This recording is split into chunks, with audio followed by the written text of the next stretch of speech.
মানুষ যখন মরে যায়, মৃত মানুষ যখন কবরের ভেতরে লাশ রেখে দেন, উপরে সামিয়ানা দিয়ে দিলেন, কলা পাতা বিছায় দেওয়া হলো, পাশে যত মানুষ থাকে সকলেই 3 মুঠ করে মাটি কবরের ভিতরে ছেড়ে দেয়। মাটি দেওয়ার সময় আমরা সবাই বলি মিনহা খালাকনাকুম ওয়া ফিহা নুঈদুকুম ওয়া মিনহা নুখরিজুকুম তারাতান উখরা। পড়েন না আপনারা? না মনে হয় আপনাদের ময়মনসিংহ অন্য দোয়া পড়ে, তো আপনারা পড়েন না কেন আমার সঙ্গে?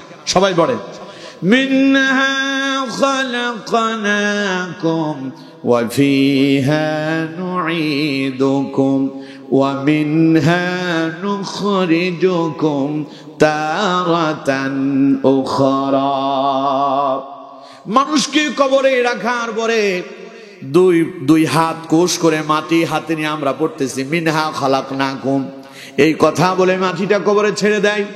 কি বলেছি তা আমরা জানি না, অর্থ জানি না বলে আমাদের জীবনের পরিবর্তন হয় না। আমার বন্ধুগণ, মাটি হাতে নিয়ে আমরা বললাম এই মাটি থেকে আমাকে সৃষ্টি করা হয়েছে। এই কথা বলে মাটিটা কবরে ছেড়ে দিলাম।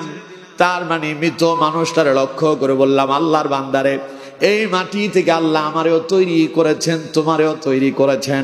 একটা সাবজেক্ট শেষ। আবার মাটি হাতে নিলাম, মাটি হাতে নিয়ে পড়লাম ওয়া ফিহা নুঈদুকুম।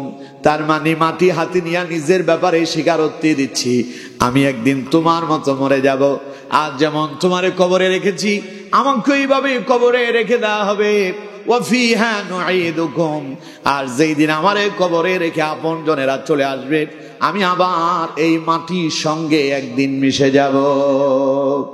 এই কথা বলে মাটিটা কবরে ছেড়ে দিয়া মৃত মানুষটারে লক্ষ্য করে বললেন, আল্লাহর বান্দারে, তোমাকে রেখে দিলাম মাটিতে, ওয়া ফিহা নুঈদুকুম, তুমি একদিন এই মাটির সঙ্গে মিশে যাবে। তুমি মনে করো না তোমাকে মাটিতে রেখে দিলাম, মাটির সঙ্গে তুমি মিশে যাবা, এখানে শেষ হয়ে যাবে, তা কিন্তু নয়। আবার মাটি হাতে নিয়ে বললাম ওয়া মিনহা নুখরিজুকুম তারাতান উখরা। মাটিটা আবার হাতে নিয়ে বললাম, এই মাটি থেকে আল্লাহ আমাকে সৃষ্টি করেছেন, এই মাটির সঙ্গে আমি মিশে যাব। আবার পুনরায় এই মাটি থেকে যিনি আমাকে জিন্দা করবেন তিনি কে? চিল্লায় বলেন কে? ওই মৃত মানুষটাকে লক্ষ্য করে মাটিটা ছেড়ে দিয়া তারে যেন বুঝাইয়া দিলেন, আল্লাহর বান্দারে, এই মাটি থেকে আল্লাহ তোমারে সৃষ্টি করেছেন, এই মাটিতে তোমারে রেখে গেলাম, এই মাটির সঙ্গে তুমি একদিন মিশে যাবে। আবার এই মাটির সঙ্গে যখন মিশে যাবে, পুনরায় এই মাটি থেকে তোমারে যিনি জিন্দা করবেন তিনি কে? আমার বন্ধুগণ, এই কথাগুলো মানুষ মরার পরে কবরের পাশেই দাঁড়ায়া কবরে মাটি দিতে গিয়া এই কথাগুলো আমরা বলি, কিন্তু কি বলতেছি জানি না বলে আমাদের জীবনের কোনো পরিবর্তন হয় না। মানুষ মাটি দিয়া বাড়িতে ফিরে এসে কেউ বা সিনেমা দেখাতে ব্যস্ত, কেউ বা গান বাজনা শোনাতে ব্যস্ত, কেউ বা জুয়ার আসরে চলে গেল, সন্ত্রাসীতে লেগে গেল, চাঁদাবাজের সঙ্গে লেগে গেল, ইয়াবাখোরের সঙ্গে ইয়াবার সঙ্গে মিশে গেল। আমার বন্ধুগণ, কোরআনের আয়াত পড়েছেন, অর্থ বুঝেন নাই বলে জীবনের পরিবর্তন হয় নাই। ঠিক কিনা? জোরে বলতে হবে ঠিক কিনা? তাইলে আমরা মরে যাব, মরার পরে মাটির সঙ্গে মিশে যাব, পুনরায় যিনি জিন্দা করবেন তিনি কে? আরো জোরে বলতে হবে তিনি কে? শুধু যে আল্লাহ পাক জিন্দা করবেন তা নয়, আমার আগের বক্তা বলেছিলেন কিয়ামতের ময়দান গোটা জমিনটাকে আল্লাহ পাক তামার বানায় দিবেন, তামার জমিন তৈরি করা হবে। প্রিয় বন্ধুগণ, আল্লাহ রাব্বুল আলামিন সেই দিন আমাকে, আপনাকে, আমাদের সকলকে, সব মানুষদেরকে এক জায়গায় একত্রিত করবেন।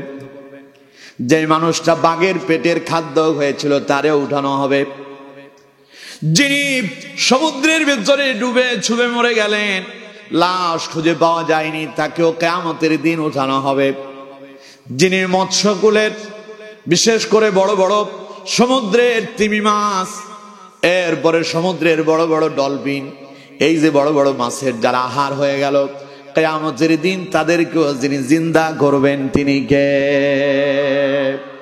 আল্লাহ রাব্বুল আলামিন কোরআনুল কারীমে বলছেন, আল্লাহু লা ইলাহা ইল্লা হুয়া লা ইয়াজমা'আন্নাকুম ইলা ইয়াউমিল কিয়ামাতি লা রাইবা ফীহি ওয়া মান আসদাকু মিনাল্লাহি হাদীসা। পড়েন আল্লাহু আকবার। আল্লাহ পাক বলছেন, আল্লাহু লা ইলাহা ইল্লাহু, তিনি আল্লাহ যিনি ছাড়া আর কোনো ইলাহ নাই। ইলাহ মানে হলো আইন দাতা নাই, বিধান দাতা নাই, রিজিক দাতা নাই, হায়াত দাতা নাই, মৃত্যু দাতা নাই। এক কথায় সকল ক্ষমতার একচ্ছত্র মালিক যিনি, তার নাম কি? আরো জোরে বলেন, তার নাম কি? সকল ক্ষমতার মালিক যিনি, তাকেই বলা হয় ইলাহ। তাকে কি বলে? সবাই বলেন, তাকে কি বলে? আল্লাহ রাব্বুল আলামিন বলছেন, তিনি আল্লাহ লা ইলাহা ইল্লাহু, যিনি ছাড়া আর কোনো ইলাহ নাই। আল্লাহ পাক বলছেন, আমি আল্লাহ তোমাদেরকে শোনায়া দিচ্ছি, লা ইয়াজমা'আন্নাকুম ইলা ইয়াউমিল কিয়ামাহ, পুনরুত্থান দিবসে, কিয়ামত দিবসে আমি আল্লাহ রাব্বুল আলামিন তোমাদের সকলকে এক জায়গায় একত্রিত করব। লা রাইবা ফি, এতে কোনো সন্দেহ নাই। ওমান আসদাকু মিনাল্লাহি হাদীসা, কথার দিক দিয়ে আল্লাহর চাইতে অধিক সত্যবাদী আর কেউ কি আছে? চিল্লায় বলেন, আছে? আল্লাহর কথাগুলো সত্য না মিথ্যা? আরো জোরে বলতে হবে, সত্য না মিথ্যা? তাহলে এটাও চিরন্তন সত্য। কিয়ামত যিনি কায়েম করবেন তিনি কে? চিল্লায় বলেন, তিনি কে? আপনি মনে করতেছেন হুজুর মাটির সঙ্গে মিশে যাব, কেমনে আল্লাহ আমারে বানাবে, কেমনে তৈরি করবে? নবী করিম সাল্লাল্লাহু আলাইহি ওয়াসাল্লাম তিনি যখন মক্কার কাফেরদেরকে কিয়ামত দিবসের ভীতি প্রদর্শন করছেন, ভয় দেখাচ্ছেন, পুনরুত্থান দিবসের জবাবদিহিতার ভয়, আমার বন্ধুগণ কাফেরেরা রাসূলুল্লাহকে নিয়ে ঠাট্টা বিদ্রুপ করতেছে। মুহাম্মদের মনে মাথা খারাপ হয়েছে, আমরা মরে যাব, মাটির সঙ্গে মিশে যাব, কে আবার আমাদেরকে জিন্দা করবে? এটা কেমনে সম্ভব? আমার বন্ধুগণ, মক্কার এক নেতা ছিল, নাম হলো আস ইবনে ওয়াইল। আস ইবনে ওয়াইল মক্কার উপত্যকায় পাহাড়ি এলাকায় একটা মৃত মানুষের একটা মৃত হাড় পেয়েছে, শুকনো হাড়। এই শুকনো হাড় নিয়ে সে রাসূলুল্লাহর কাছে এলো। আস ইবনে ওয়াইল রাসূলুল্লাহর সামনে দাঁড়ালো। নবীজির সামনে ওই মৃত হাড়টাকে নিজের হাত দিয়া ভেঙে চূর্ণ বিচ্ছিন্ন করে ফেলল। এরপরে রাসূলুল্লাহকে ডেকে বলল, মুহাম্মদ সাল্লাল্লাহু আলাইহি সাল্লাম, আপনি কি মনে করেন এই মৃত হাড়টাকে আল্লাহ জিন্দা করবে নাকি? নবী করিম সাল্লাল্লাহু আলাইহি ওয়াসাল্লাম বললেন, ও আস ইবনে ওয়াইল শোনো, আমি বলছি তুমি মরে যাবে, মরার পরে আল্লাহ তোমারে জিন্দা করবেন। শুধু জিন্দাই করবেন না, মরার পরে জিন্দা করে আল্লাহ তোমারে জাহান্নামে প্রবেশ করাবেন। নবীর কথা সত্য না মিথ্যা? আরো জোরে বলতে হবে, নবীর কথা সত্য না মিথ্যা? নবী বললেন, আস ইবনে ওয়াইল অপেক্ষা করো, আমার সঙ্গে যে ঠাট্টা বিদ্রুপ করো, আমার প্রতি যে ঈমান আনয়ন করো নাই, তোমার জন্য জাহান্নাম অপেক্ষা করছে। আস ইবনে ওয়াইল বলতেছে যে, মুহাম্মদ কি বলো, এই শুকনো হাড় এটা শুকায় গেছে, এটার ভেতরে রসকস কিছুই নাই, সে নিজ হাতে ভেঙে ফেলছে। ভেঙে রাসূলুল্লাহরে বলতেছে, মুহাম্মদ তুমি কি মনে করো এটাও আল্লাহ জিন্দা করবে? এটাতেও আল্লাহ প্রাণ দিতে পারবে? সঙ্গে সঙ্গে আল্লাহ পাক জবাব দিচ্ছেন, জিবরাইল অবতীর্ণ করলেন। আল্লাহ পাক বললেন, ওয়াদারাবা লানা মাসালান ওয়া নাসিয়া খালকা قال من يحيي العظام وهي رميم قل يحييها الذي أنشأها أول مرة وهو بكل خلق عليم চিল্লায়ে পড়েন আল্লাহু আকবার। আল্লাহ রাব্বুল আলামিন বললেন, নবী وضرب لنا مثلا ونسي خلقا, সে কি আমি আল্লাহর সম্পর্কে উপমা রচনা করে নাকি? সে কি আমার ক্ষমতা নিয়ে ঠাট্টা বিদ্রুপ করে নাকি? ও কি তামাশা মনে করছে নাকি? আল্লাহ রাব্বুল আলামিন বললেন ওয়ানাসিয়া খালকা, আমি যে তাকে সৃষ্টি করেছি সে কি তার নিজের সৃষ্টি সম্পর্কে ভুলে গেল নাকি? আল্লাহ রাব্বুল আলামিন বলছেন ও আমাকে বলে ক্বালা মান ইউহয়িল ইযামা ওয়া হিয়া রামীম, যখন এই হাড়গুলো মরে যাবে, যখন মানুষের গোশত মাংস সব মাটির সঙ্গে মিশে যাবে, এই মৃত হাড়ে আবার কে জীবন সঞ্চালন করবে, কে এটাতে জীবন দান করবে? সে আমাকে নিয়ে উপমা রচনা করতেছে। তাকে শোনায়া দেন, কুল আপনি বলেন ইউহয়িহাল্লাযী আনশাআহা আউওয়ালা মাররা ওয়া হুয়া বিকুল্লি খালকিন আলীম, তিনি এটাতে পানের সঞ্চার করবেন, তিনি এটাকে জীবন দান করবেন। যিনি প্রথমবার তৈরি করেছেন তিনি পুনরায় আবার তৈরি করবেন। সুবহানাল্লাহ। কোন? আমাদেরকে প্রথমবার কে তৈরি করেছেন? আরো জোরে বলেন। আল্লাহ কয় ওয়ানাসিয়া খালকা, সে কি তার সৃষ্টি সম্পর্কে ভুলে গেছে? আমি যখন তার সৃষ্টি করছি তখন তো তার কিছুই ছিল না। ছিল হাড় গোড় চক্ষু কর্ণ নাসিকা, কিছু কি ছিল? এখন তো বহু বাহাদুরি দেখান, এখন ক্ষমতা আপনার, এখন ঘাড় মোটা হয়ে গেছে। আল্লাহ কয় সুম্মা সাবিলা ইয়াসসারা, তুই তো তোর মায়ের গর্ভ থেকে দুনিয়া আসবি যে ওই পথটা অনেক কঠিন ছিল, আমি আল্লাহ তোর জন্য আসার পথ সহজ করছিলাম।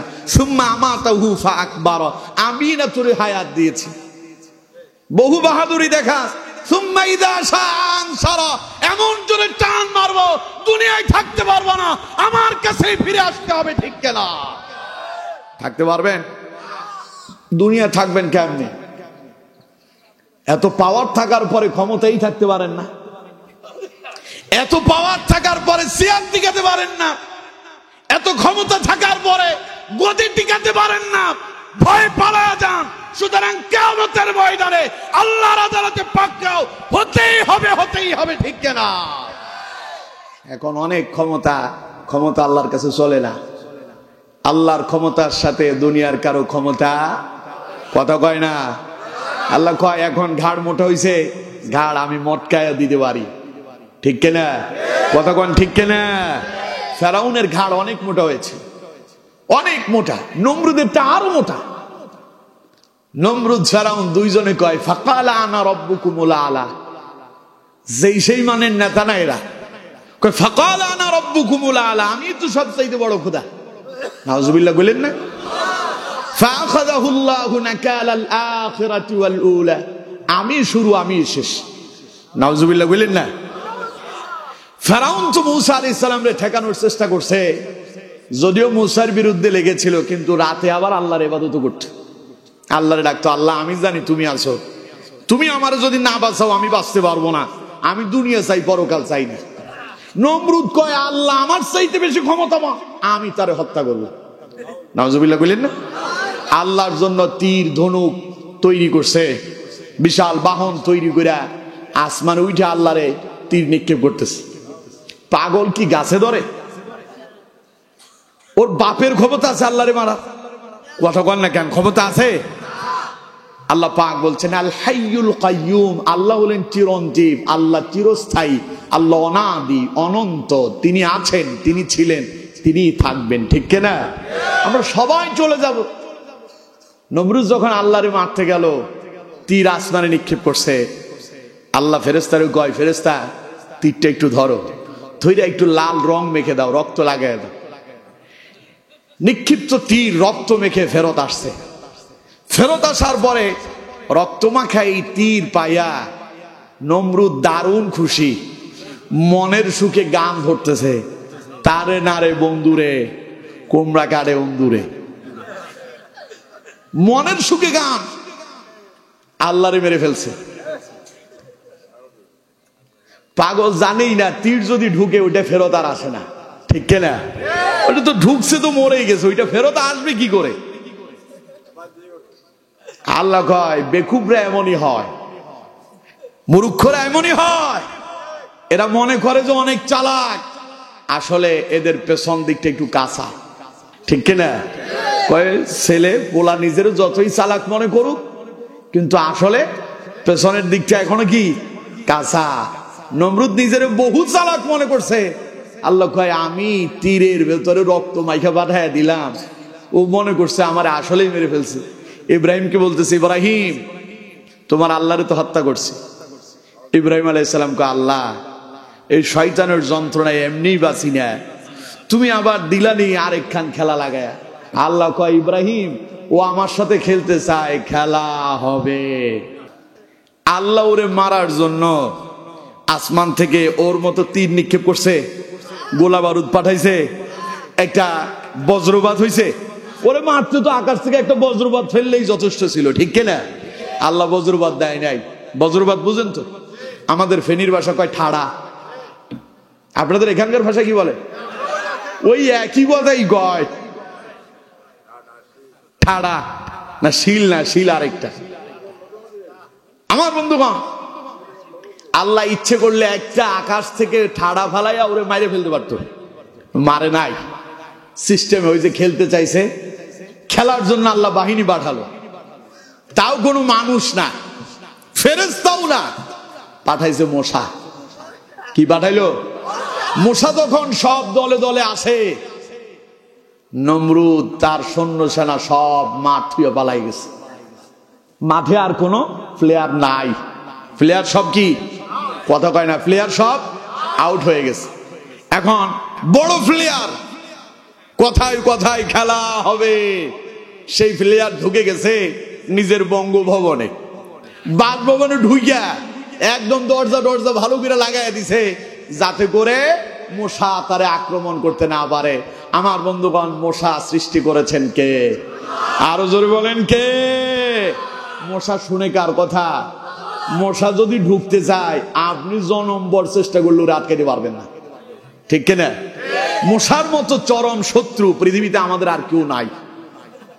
মানুষ বাঘের ভয়ে খাঁচায় ঢুকে না, মশার ভয়ে প্রতি রাতেই খাঁচায় ঢুকে, ঠিক কিনা? ঢুকেন না আপনারা? ঢোকার পরে আবার মোবাইলের ফ্ল্যাশ লাইট জ্বালায় ভালো করে দেখে কোথায়ও কোনো একখান মশা আছে নাকি। দেখে যে নাই, মশা নাই। চিন্তা করতেছে রাতের ঘুমটা আরামে হবে, চোখ বন্ধ করিয়া ট্রাকের হরেন বাজায় ঘুমাচ্ছে। এই আবার শুনে ঘরের তো সবার ঘুম হারাম, মশা একখান মশারির ভেতরে লাইট মারছে বিদায় ও এক কোণায় গিয়া আত্মগোপন করছে, না জানি ধরা পড়ে যায় নাকি। ওইখানে শুয়া ওইখানে বসে আছে, বসে বসে পড়তেছে লা ইলাহা ইল্লা আনতা সুবহানাকা ইন্নী কুনতু মিনাজ জালিমিন। দোয়া ইউনুস পড়তেছে, কোন বিপদে জানি পড়ি, হাতের ভিতরে যদি একবার যদি পড়ে যায় ও শেষ, ঠিক কিনা? তাই আত্মরক্ষার্থে সে এক জায়গায় গোপনে আত্মগোপন করে আছে। মশা এখন ট্রাকের হরেন শুনে বলতেছে, কিরে বাপ রে বাপ, তোর কণ্ঠ এত মোটা কেরে? গান কিন্তু এখন আমি শোনাবো। মশা এবার গান ধরছে, কানের কাছে আইসা মশার সুর মোটা না চিকন? আরেকজন কয় মোটা। মোটা সুর, মশার সুর কেমন? চিকন। মশা ডাক দেয় প্যাঁ প্যাঁ ব্যাঁ ব্যাঁ, নাকি? কানের কাছে আইসা মশা এক কান প্যাঁ প্যাঁ আর ব্যাঁ ব্যাঁ শুরু করছে। আপনি তো ঘুমাইতে পারতেছেন না, আপনার ট্রাকের হরেন বন্ধ হয়ে গেছে। মশার গান শুইনা কানের কাছে এসে ও ধরতেই পারে না, চিন্তা করলো না আবার ঘুমাই। মশা আবারও এসে গান ধরতেছে, তোরে আজকে ঘুমাইতে দিব না, আমার যখন তুই থাকতে দিলি না আজকে তোরেও ছাড়বো না। লাইট জ্বালায় আবার মশা খুঁজে, মশা কই? মশা আবার আত্মগোপন করছে জায়গা মতো সেই সেট। কিছুক্ষণ পরে ও যখন আবার গভীর ঘুমে আচ্ছন্ন, মশা এলো কানের কাছে এসে মশা গান শোনাচ্ছে। ও চিন্তা করতেছে এই মশা মারার জন্য আর হাত টাত নাড়ানো যাবে না, আস্তে আস্তে কানের কাছে এইভাবে সেট করে ঠাস করে যখন মারছে, কানের পর্দা ফেটে গেছে, মশা উড়ে চলে গেছে। তাইলে কোন তো এর চাইতে যন্ত্রণাদায়ক শত্রু আর কেউ আছে? কথা বলেন, আছে? সারা রাতের ঘুম হারাম, খালি একটা মশা যদি মশারির ভেতরে ঢুকতে পারে। সেই মশা নমরুদের ঢুকছে কোথায়? নাকে দিয়ে ঢুকা ব্রেনটে চলে গেছে। এই মশা যদি ঘরের ভেতরে মশারিতে একটা ঢুকা সারা রাতের ঘুম হারাম করে, ওই মশা যদি নাকে দিয়ে ঢুকা ব্রেনটে চলে যায়, ওই বেচারার মরা ছাড়া আর কোনো পথই নাই, ঠিক কিনা? মশা ঢুকে গেল নমরুদের নাকের ভেতর দিয়া, ব্রেনটে চলে গেল মাথার ভেতরে গিয়া। মশা সেখানে গান শোনায়, প্যাঁ প্যাঁ প্যাঁ প্যাঁ করতেছে। মশারে আবার শোনার পরে নমরুদের মাথা খারাপ, কি এমন শব্দ শুরু হয়ে গেল।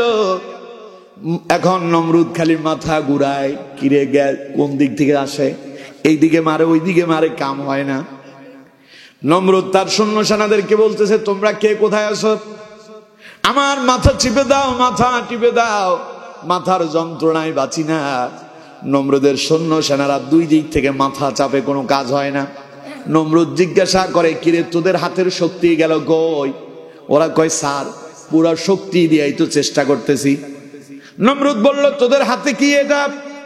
কয়, স্যার এটা তো সেই বন্দুক যেটা দিয়া আল্লাহরে হত্যা করতে আসছিলাম। নমরুদ কয়, তাই ওইটা দিয়ে আমার মাথার উপরে পিটানো শুরু হয়ে গেল, ব্যথা যায় না, ব্যথা সারে না। নমরুদ বলে, তোদের হাত দিয়ে হবে না, পায়ে কি আছে? কয়, বরজুতাস। কয়, তাইলে আর দেরি কেন, ওইটা দিয়া শুরু করে দেয়। নমরুদের মারার আগে মাথার ব্রেনটের ভেতরে যিনি মশা ঢুকালেন তিনি কে? এরপরে জুতা দিয়া পিটাইয়া নমরুদকে দুনিয়া থেকে যিনি বিদায় করলেন তিনি কে? তুমি নমরুদের চাইতে বড় কিছু নাই। তুমি নমরুদের সেলাবেলা, কি সেলাবেলা? সেলাবেলা বুঝেন তো, আন্ডা বাচ্চা। আমার বন্ধুগণ, যেখানে নমরুদ পারে নাই সেখানে তুমিও পারবা না, ঠিক কিনা? জোরে বলেন ঠিক কিনা? তুমি কোরআনের মাহফিল বন্ধ করতে চেয়েছিল, তুমি কোরআনের হক কথা বন্ধ করতে চেয়েছিলে, তুমি আলেমদেরকে জেলখানায় বন্দী করেছিলে, তুমি ইসলামী আন্দোলনকে নিষিদ্ধ করতে চেয়েছিলে, তুমি আলেমদেরকে গুলি করে হত্যা করেছিলে। এখন তোমাকে আল্লাহ দুনিয়া থেকে আউট করে দিয়েছে, ঠিক কিনা? সুতরাং আমার বন্ধুগণ, গাড় মোটা করে লাভ নাই। আল্লাহ কয়, ওয়ানাসিয়া খালকা, সে নিজের সৃষ্টি সম্পর্কে ভুলে গেছে। আল্লাহ রাব্বুল আলামিন বললেন, নবী আস ইবনে ওয়াইলকে শোনায়া দেন। সে যে জিজ্ঞাসা করে, قال من يحيي العظام وهي رميم, মৃত হাড়কে আবার কে জিন্দা করবে, কে এটাকে আবার জীবিত করবে? আল্লাহ পাক বললেন, তারা শোনায়া দেন, কুল ইউহয়িহাল্লাযী আনশাআহা আউওয়ালা মাররা ওয়া হুয়া বিকুল্লি খালকিন আলীম। যিনি প্রথমবার সৃষ্টি করেছেন তিনি আবার পুনরায় সৃষ্টি করবেন, কারণ প্রথমবার যিনি সৃষ্টি করেছেন দ্বিতীয়বার সৃষ্টি করতে তিনি সক্ষম না অক্ষম? জোরে বলেন, সক্ষম না অক্ষম? আল্লাহ পাক বলছেন, কুল ইউহয়িহাল্লাযী আনশাআহা আউওয়ালা মাররা ওয়া হুয়া বিকুল্লি খালকিন আলীম। তিনি তার সৃষ্টি সম্পর্কে ভালোই অবগত। সুবহানাল্লাহ কর। সুতরাং যখন আমরা এই পৃথিবীতে এসেছিলাম কিছুই ছিল না, আমাদের কোনো অস্তিত্বই ছিল না, কোনো নাম নিশানা ছিল না। সেখানে যিনি অস্তিত্বহীন থেকে আমাদেরকে অস্তিত্ব দিয়েছেন তিনি কে? চিল্লায় বলেন কে? কোরআনুল কারীমে আল্লাহ রাব্বুল আলামিন বলছেন, হাল আতা আলাল ইনসানি হিনুম মিনাদ দাহরি লাম ইয়াকুন শাইআম মাযকুরা। আল্লাহ পাক বলেন, মানুষের জীবনে এমন এক সময় কি অতিবাহিত হয়নি সে তো উল্লেখযোগ্য কোনো বস্তুতেই পরিগণিত হতো না।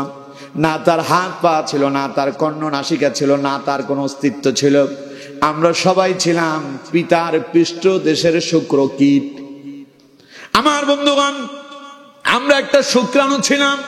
আল্লাহ পাক বলছেন, ইন্না খালাকানাল ইনসানা মিন নুতফাতিন আমশাজিন নাবতালিহি ফাজআলনাহু সামিআন বাসীরা। পড়েন আল্লাহু আকবার।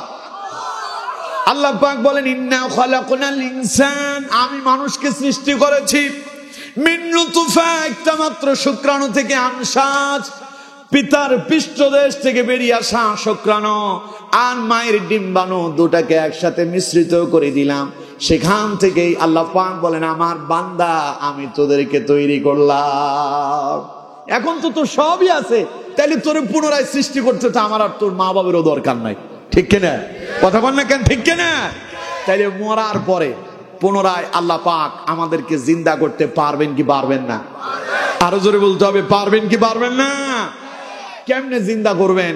এইরকম একখান ঘটনাও ইব্রাহিম আলাইহিস সালামের সাথে আল্লাহ পাকের হয়েছে। সুবহানাল্লাহ। ইব্রাহিম আল্লাহর কি? ইব্রাহিম আল্লাহর নবী। খালি নবী নন, যিনি হচ্ছেন মিল্লাতা আবিকুম ইব্রাহিম হুয়া সাম্মাকুমুল মুসলিমিন। তিনি মুসলিম মিল্লাতের জাতির পিতা। সুবহানাল্লাহ কইলেন না? এই কথা না মানলে ঈমানই থাকবে না। কেউ যদি বলে জাতির পিতা মুহাম্মদ সাল্লাল্লাহু আলাইহি সাল্লাম, তাইলে ঈমান চলে যাবে। কারণ আল্লাহই কোরআনে নির্দেশ দিয়েছেন জাতির পিতা ইব্রাহিম, মানতে হবে এটাই। ঠিক কিনা? সেই ইব্রাহিম আলাইহিস সালাম, যার আরেক উপাধি হলো খলিলুল্লাহ, যিনি আল্লাহকে বন্ধু বানিয়েছেন। দুনিয়ার কেউ তার বন্ধু ছিল না। ইব্রাহিমের বন্ধু কে? খলিলুল্লাহ। আর আমার নবী হাবিবুল্লাহ। আল্লাহ বন্ধু বানালেন রাসূলুল্লাহকে। সুবহানাল্লাহ বললেন না? মুহাম্মদ সাল্লাল্লাহু আলাইহি সাল্লামকে বন্ধু হিসেবে নির্বাচিত করেছেন কে? আর ইব্রাহিম আলাইহিস সালাম আল্লাহকে বন্ধু হিসেবে নির্বাচিত করলেন। এই জন্য ইব্রাহিমের সাথে খলিলুল্লাহ, অর্থাৎ খলিল তাকে বলা হয় যিনি তার বন্ধুর জন্য সব করতে পারেন। আল্লাহ যা চেয়েছেন ইব্রাহিম তাই করেছেন। সুবহানাল্লাহ। আর হাবিব বলা হয় তাকে যিনি তার বন্ধু হাবিবের জন্য সব করতে পারেন। নবী যা চেয়েছেন আল্লাহ তার নবীর জন্য তাই করেছেন। সুবহানাল্লাহ। আমার আগের বক্তা অনেকগুলো বলেছেন এই সব বিষয়ের উপরে। আমার বন্ধুগণ, আল্লাহ তার নবীকে এত বেশি বন্ধু হিসেবে নির্বাচিত করেছিলেন, রাসূলুল্লাহ বাইতুল মাকদাসের দিকে, মসজিদে আকসা যেটা ফিলিস্তিনে, এই মসজিদের দিকে ফিরে 16 মাস নামাজ আদায় করেছে। মদিনায় যাওয়ার পরে কত মাস? 16 মাস। রাসূলের মনে মনে চায় তিনি কাবার দিকে ফিরে নামাজ আদায় করবেন, কিন্তু এই কথা তিনি আল্লাহর কাছেও বলেন না। নামাজে দাঁড়ালে আকাশের দিকে তাকান, মনে মনে বলে, আহারে আল্লাহ যদি অনুমতি দিত তাইলে আমি কাবার দিকে ফিরে নামাজ আদায় করতাম। নবী মনে মনে চিন্তা করতেছে, যখন আল্লাহ কোরআনের আয়াত অবতীর্ণ করেই বললেন, নবী এখন আর বাইতুল মাকদাসের দিকে নামাজ পড়তে হবে না, আপনি মনে মনে যা চিন্তা করেন, আপনি তো আমার হাবিব, আপনি আমার বন্ধু, আমি আপনার জন্য সব করতে রাজি। এখন থেকে কিবলা হলো মসজিদে হারাম, বাইতুল্লাহর দিকে ফিরে নামাজ আদায় করেন। চিল্লায় পড়েন সুবহানাল্লাহ। আমার বন্ধুগণ, তাইলে খলিলুল্লাহ কে? ইব্রাহিম, যিনি আল্লাহর জন্য সব করতে পারেন। সেই ইব্রাহিম আলাইহিস সালাম তিনি একদিন আল্লাহকে প্রশ্ন করলেন, আল্লাহ আপনি যে মিথরে জীবিত করবেন, এটা যে আপনি যে বলেছেন, কিভাবে করবেন? কে জিজ্ঞাসা করতেছে? নবী জিজ্ঞাসা করতেছে। সুবহানাল্লাহ বললেন না? আমরা তো চিন্তা করতেছি আল্লাহ কেমনে আমাদেরকে জিন্দা করবে, এটা কিভাবে সম্ভব? আল্লাহ বললেন, এই প্রশ্ন আমাকে ইব্রাহিমও করেছিল। সুবহানাল্লাহ।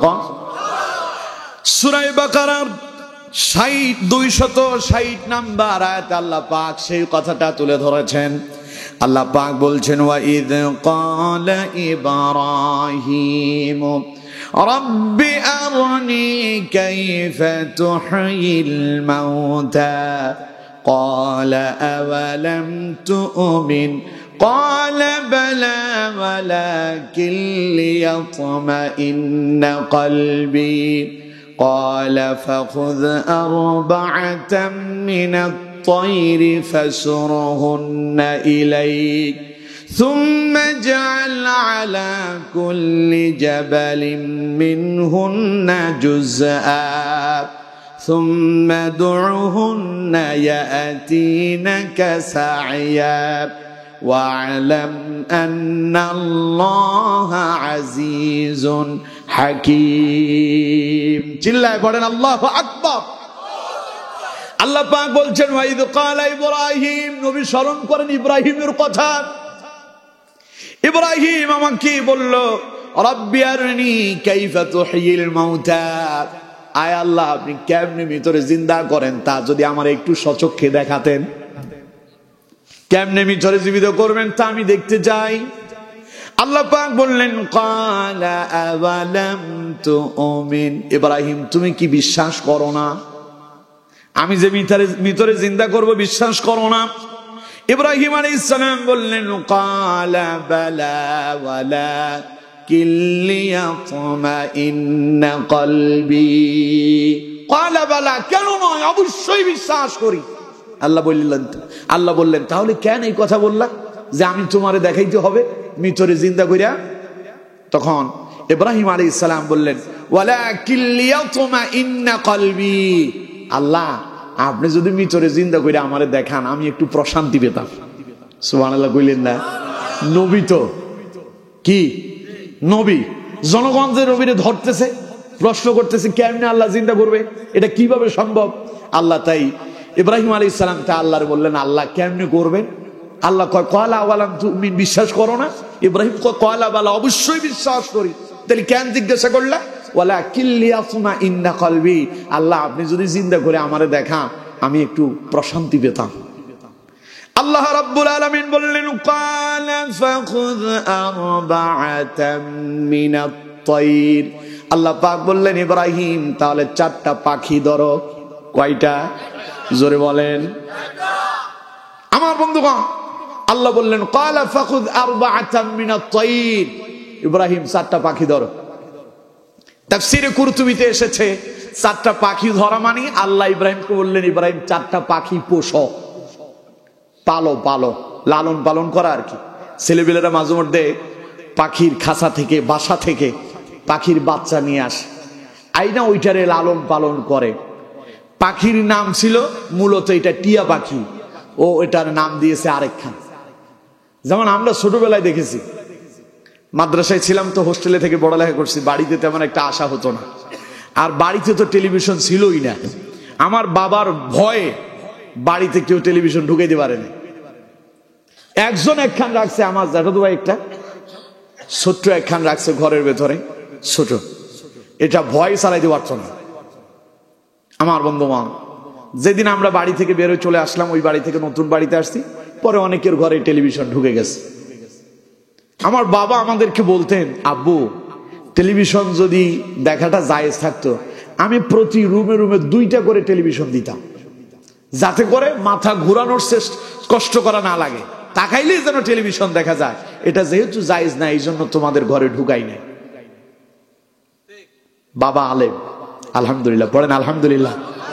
আমার আব্বা ইন্তেকাল করেছেন 4 বছর হয়েছে। ইন্না লিল্লাহি ওয়া ইন্না ইলাইহি রাজিউন। আল্লাহ আব্বুর কবরটাকে জান্নাতুল ফেরদাউসের টুকরা বানায়া দেন, পড়েন আমিন। আমরা 3 ভাই, 3 জনের মাদ্রাসায় পড়াইছি, 3 জনের মাদ্রাসায় ভর্তি করে, 3 জনই হাফেজ, 3 জনই আলেম। আমার আব্বা বলতো, আত্মীয় স্বজন অনেকে বলতো, বাবাকে বলতো ভাই আপনি এটা একটা কাজ করছেন, 3 ছেলে, একটারে ডাক্তার বানাইতেন, একটারে ইঞ্জিনিয়ার বানাইতেন। আমার আব্বা কয় আমার এক একটা সন্তান এক একটা কলবের ডাক্তার, আমার এক একটা সন্তান এক একটা জান্নাতের ইঞ্জিনিয়ার। সুবহানাল্লাহ কোন? আমার বন্ধুগণ, তো তখন হোস্টেল থেকে মাসে, মাদ্রাসা থেকে একদিন ছুটি পাইতাম। মাসে কয়দিন? বৃহস্পতিবার আসতাম, শুক্রবার থাকিয়া আবার শনিবারে সকালবেলা একদম ক্লাসের শুরুতেই মাদ্রাসায় উপস্থিত হওয়া লাগতো। এই মুহূর্তে মাঝে মধ্যে কোনো আত্মীয় স্বজনের বাড়িতে যদি যেতাম, তাদের বাড়িতে শুনতাম কয় যে টেলিভিশনে এখন একটা কার্টুন দিতেছে, ওইখানে নাকি বাচ্চাদের সাথে পাখি কথা বলে। তো তখন সেই পাখি দেখার জন্য, পাখি কেমনে কথা কয় এটা দেখতে চাইলাম। তো তখন দেখলাম যে সিনটা দেখানো হচ্ছে, এটার নাম মিনা রাজু কার্টুন। মিনা রাজু কার্টুনের ভেতরে একটা টিয়া পাখি কথা কয়। পাখিটা টিয়া, নাম দিছে তার মিঠু। মিঠু কথা কয়, ওরা যা কয় মিঠুও তাই বলে। চিন্তা করলাম বাপরে বাপ, পাখি কেমনি কথা কয়। কিছুদিন পরে দেখলাম যে মানুষ পাখি পোষে, টিয়া পাখি, কিন্তু টিয়া পাখি নিজের ভাষা ভুলে যায়। মালিক যেই ভাষায় কথা কয় পাখি সেই ভাষায় কথা বলে, ঠিক কিনা? জোরে বলেন ঠিক কিনা? বাসা থেকে নিয়ে এলো ময়না পাখি।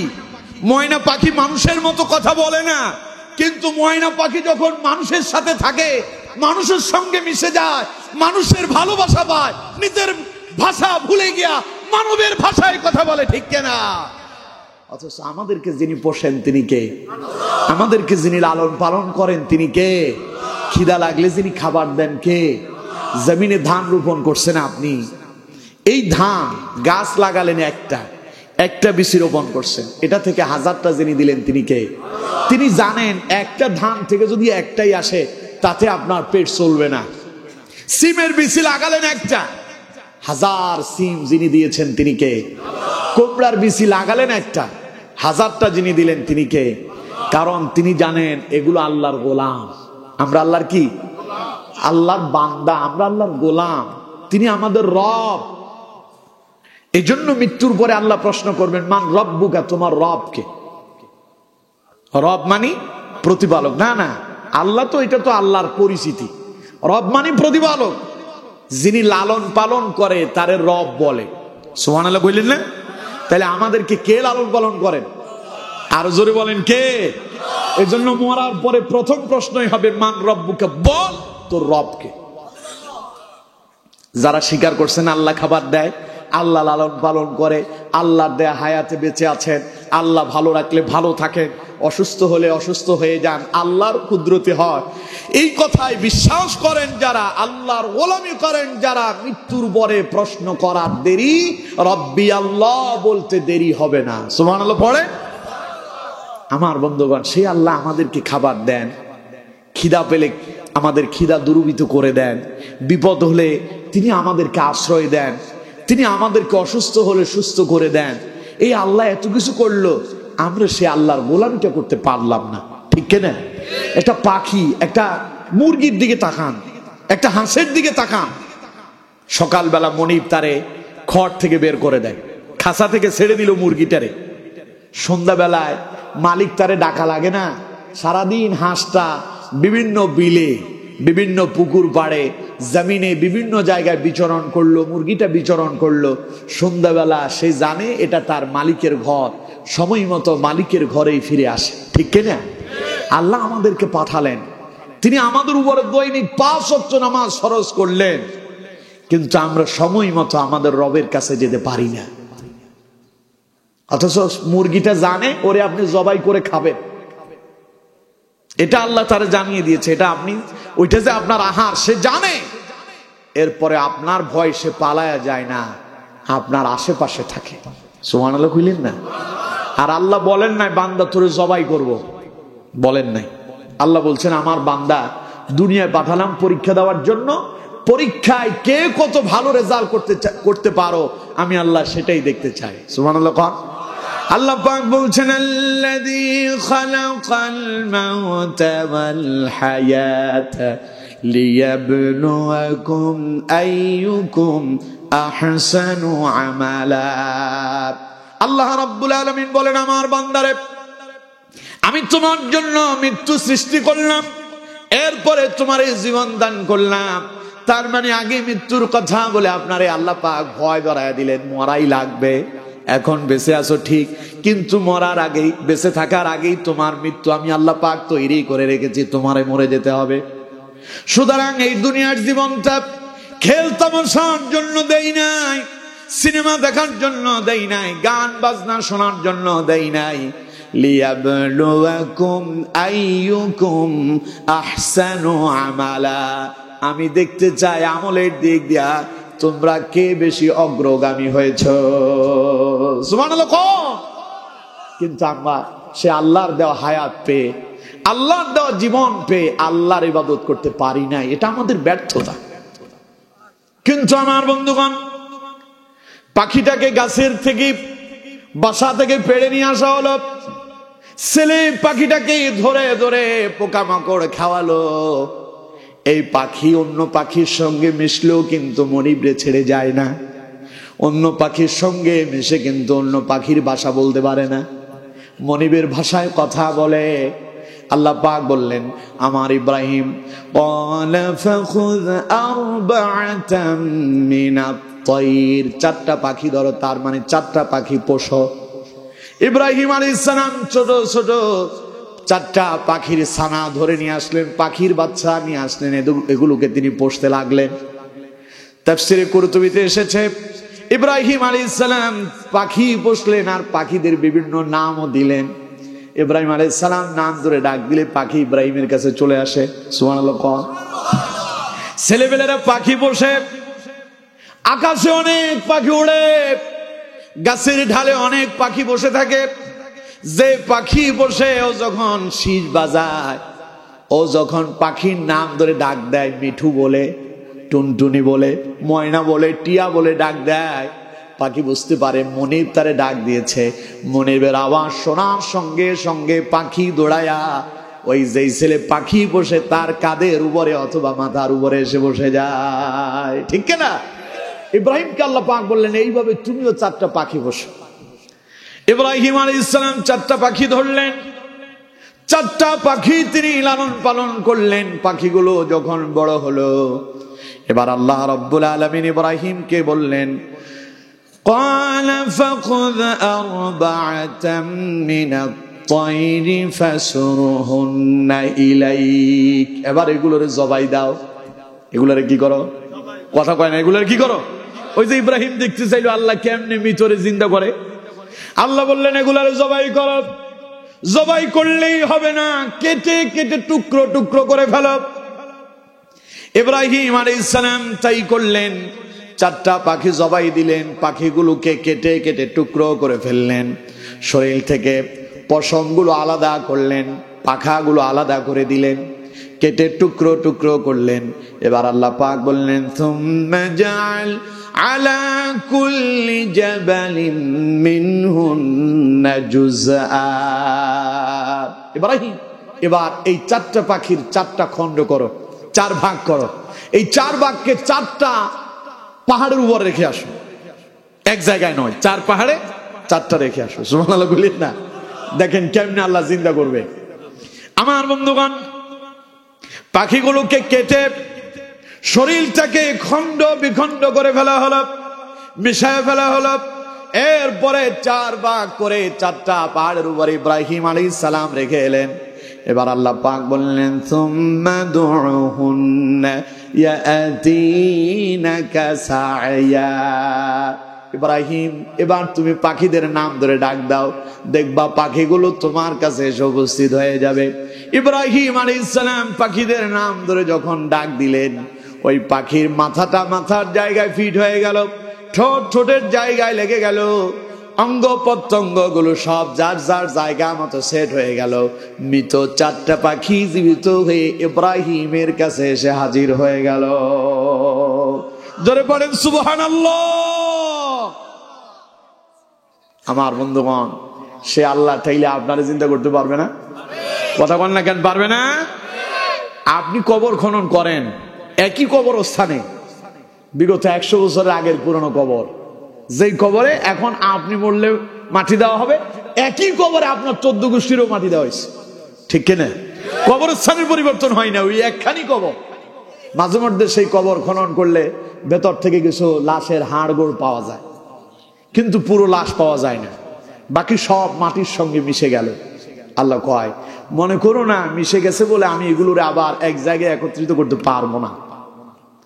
কোরআনুল কারীমে আল্লাহ রাব্বুল আলামিন সূরা কিয়ামার ভেতরে বলছেন, আয়াহসাবুল ইনসানু আল্লান নাজমা'a 'ইযামা বালা কাদিরিনা আলা আন নুসাউইয়া বানানা। আল্লাহ পাক বলছেন, আয়াহসাবুল ইনসান আল্লান নাজমা'a 'ইযামা, মানুষ কি এমনটা মনে করতেছে সে যখন মরে যাবে মাটির সঙ্গে মিশে যাবে, কে তার হাড়গুলো এক জায়গায় একত্রিত করবে? কেমনে করবে? কারণ আপনি মৃত মানুষের 50 বছর আগে মৃত মানুষের কবরটা খনন করে দেখেন, ওর হাড়গুলো সব এক জায়গায় পাবেন না। ঠিক কিনা? কথা বলেন না কেন? ঠিক কিনা? মাঝে মধ্যে কোনো মানুষ মারা গেলে তার পরিবার যদি কোনো অভিযোগ করে যে তারে হত্যা করা হয়েছে, তখন আদালত থেকে নির্দেশ দেওয়া হয় এই মৃত মানুষের কবর থেকে লাশ উঠাতে হবে। লাশ উঠাইতে গেলে কি পায়? কিছুই নাই, হাড় গোড়ের কয়েকটা পায়, তখন সেগুলো উঠায় নিয়ে আসে, বাকিগুলো গেলে কই? সব মাটির সঙ্গে কি হয়ে গেল? মিশে গেল। আল্লাহ পাক বলেন, এই দৃশ্যগুলো দেখে আয়াহসাবুল ইনসানু আল্লান নাজমা'a 'ইযামা, মানুষ কি মনে করে কিভাবে আমি তার হাড় গোড় গুলো এক জায়গায় একত্রিত করব? আল্লাহ পাক বলেন বালা কাদিরিনা আলা আন নুসাব্বিয়া বানানা। আল্লাহ রাব্বুল আলামিন বলেন নবী আপনি তাদেরকে শোনায়া দেন বালা কাদিরিন, অবশ্যই আমি পারবো, আলা আন নুসাব্বিয়া বানানা, শুধু যে পারবো তা নয়, মানুষের আঙ্গুলের মাথার অগ্রভাগ যথাযথ জায়গায় আমি আল্লাহ ফিট করতে সক্ষম। সুবহানাল্লাহ। কোন ও তো হাড় গোড় কিছুই পাওয়া যায় না, কিন্তু ও যেন এই কথা মনে না করে যে আমি তার হাড় গোড় সব কিভাবে এক জায়গায় একত্রিত করব। আল্লাহ পাক বলছেন বালা কাদিরিন, অবশ্যই পারবো, আলা আন নুসাব্বিয়া বানানা, খালি যে পারবো তা নয়, তার মাথার আগা, আঙ্গুলের আগাটা, মাথার আঙ্গুলের অগ্রভাগ, বুঝেন তো, এই উপরের দিকটা আল্লাহ কয় এটাও যথাযথ জায়গায় আমি ফিট করতে সক্ষম। সুবহানাল্লাহ কইলেন না? তাইলে এবার চিন্তা করেন, আপনি যে মনে করতেছেন মরে যাবেন, মাটির সঙ্গে মিশে যাবেন, কে আপনারে জিন্দা করবে? কোন তো আল্লাহ জিন্দা করতে পারবে কি পারবে না? আরো জোরে বলেন, পারবে কি পারবে না? দেখুন আমার বন্ধুগণ, আল্লাহ জিন্দা করার জন্য আপনাকে ল্যাবে নিতে হবে না, হসপিটালে ভর্তি করা লাগবে না, অঙ্গ প্রত্যঙ্গ খুঁজে খুঁজে জায়গায় জায়গায় সেট করা লাগবে না। আল্লাহ পাক বলছেন কেমনে আপনারা তৈরি করবেন? ইয়াউমা ইযি ইয়াত্তাবিউনা দাইয়া লা ইওয়াজা লাহু ওয়া খাশা'আতিল আসওয়াতু লিররাহমানি ফালা তাসমাউ ইল্লা হামসা। আল্লাহু আকবার। আল্লাহ পাক বলেন তুমি থাকবা কবরে, মাটির সঙ্গে তুমি মিশে আছো। ইয়াউমা ইযি ইয়াত্তাবিউনা দাইয়া লা ইওয়াজা লাহু, আমি একজন ঘোষক তৈরি করব, যিনি ঘোষণা দেবেন তোমাদের কি ডাক দেওয়া হবে। আল্লাহ পাক বলছেন ডাক আসতে দেরি, কবর থেকে বের হতে দেরি হবে না। ওই যে ইব্রাহিম আলাইহিস সালাম ডাক দিল, ইব্রাহিম আলাইহিস সালাম ধরে ধরে সবগুলোর জায়গায় সেট করা লাগে নাই। আল্লাহ পাক বললেন ইব্রাহিম সুম্মা দুউহুন্না ইয়াতিনাকা সাইয়া, তুমি ডাক দিলেই তারা তোমার কাছে চলে আসবে। সুবহানাল্লাহ পড়েন। আল্লাহ বলছেন ইয়াউমা ইযি ইয়াত্তাবিউনা দাইয়া লা ইওয়াজা লাহু, সেই দিন যে আহ্বানকারী তাদেরকে ডাক দিবে, তার আহ্বানকারীর ডাকে সাড়া দিয়ে সবাই বেরিয়ে আসবে। লা ইওয়াজা লাহু, এই দিক সেই দিক হবে না। সুবহানাল্লাহ বলেন না? ওয়া খাশা'আতিল আসওয়াতু লিররাহমানি ফালা তাসমাউ ইল্লা হামসা। সব মানুষগুলো কবর থেকে বেরিয়ে আসবে, পিপিলিকা যেমন গর্ত থেকে বেরিয়ে আসে, মানুষেরা পিপিলিকার মতো গর্ত থেকে বেরোতে থাকবে, সবাই বেরিয়ে আসবে। কিন্তু আমার বন্ধুগণ, আল্লাহ রাব্বুল আলামিন বলছেন ওয়া খাশা'আতিল আসওয়াতু লিররাহমান, সেই দিন দয়াময় আল্লাহর ভয়ে মানুষের সব কথাগুলো বন্ধ হয়ে যাবে,